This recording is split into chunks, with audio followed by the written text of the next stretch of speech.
सुवर्णपुर जिला प्रसिद्ध पीठ श्री पाताली क्षेत्र कोटसबलाई आज महाप्रभु पवित्र रथयात्रा महोत्सव अनुष्ठित आज भोर सका 5टार मंगल आरती सका 7टार खेचुड़ी भोग 8टार मंगलारोपण द्वारपाल पूजा द्वारफिटा खेचुड़ी भोग महाप्रभु बेश रथ प्रतिष्ठा आदि रीतिनीति करा सका 10टार छलिया पहाड़ शिखर महाप्रभु धाड़ी पहंडी अणा रथारूढ़ करा अपराह गोटाए महाप्रभु गाँवर गड़त्या चमरा अमात छेरापहा नीति संपादन करते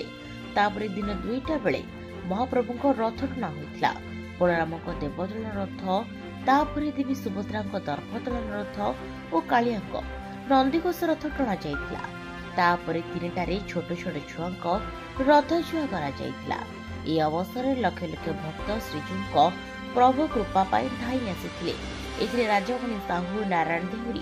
अध्यापक पंडित हरिचंद्र भूता और रविनारायण पाणिग्राही प्रमुख धारा विवरणी प्रदान करते।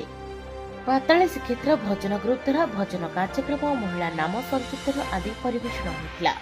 अखिल भारतीय सेवा संगठन राष्ट्रीय स्वयं सेवा संगठन माहेश्वरी सेना पाताली सेना पवनाश्रम ग्रुप पुलिस विभाग स्वास्थ्य पानीय जल विभाग दमकल बाहिनी सह अन्य विभाग सहयोग करते। वीरमहाराजपुर उपखंड प्रेमानंद नायक रिपोर्ट सबुदिन टीवी।